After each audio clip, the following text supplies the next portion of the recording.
Komisi Pemberantasan Korupsi Kamis tanggal 5 Januari tahun 2023 mengumumkan bahwa Gubernur Papua berinisial LE ditetapkan sebagai tersangka kasus dugaan suap dan gratifikasi terkait proyek yang bersumber dari anggaran pendapatan dan belanja daerah.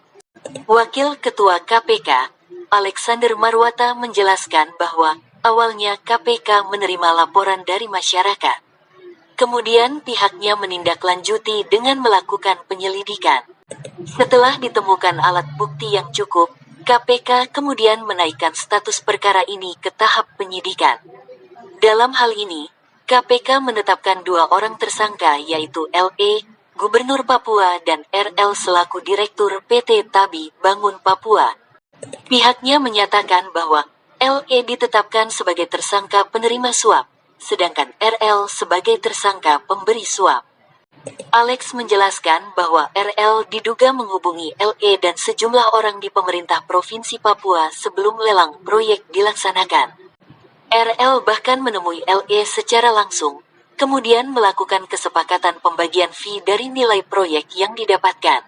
Dalam kasus ini, Gubernur Papua disangka melanggar pasal 12 huruf C atau pasal 12 huruf A atau B, Jo pasal 11 Undang-Undang Nomor 31 Tahun 1999 tentang Pemberantasan Tindak Pidana Korupsi, sebagaimana telah diubah dengan Undang-Undang Nomor 20 Tahun 2001 tentang perubahan atas Undang-Undang Nomor 31 Tahun 1999 tentang Pemberantasan Tindak Pidana Korupsi, Jo pasal 55 ayat 1 ke 1 KUHP.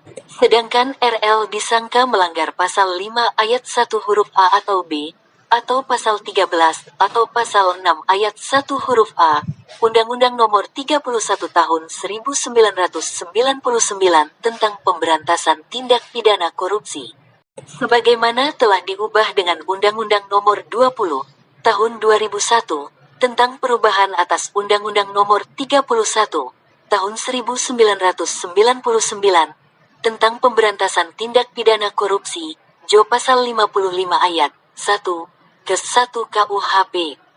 Meski belum menahan LE, KPK telah memeriksa sejumlah saksi, mulai bawahan LE, pihak swasta, pegawai, hingga bos perusahaan layanan pesawat terbang, dan lainnya.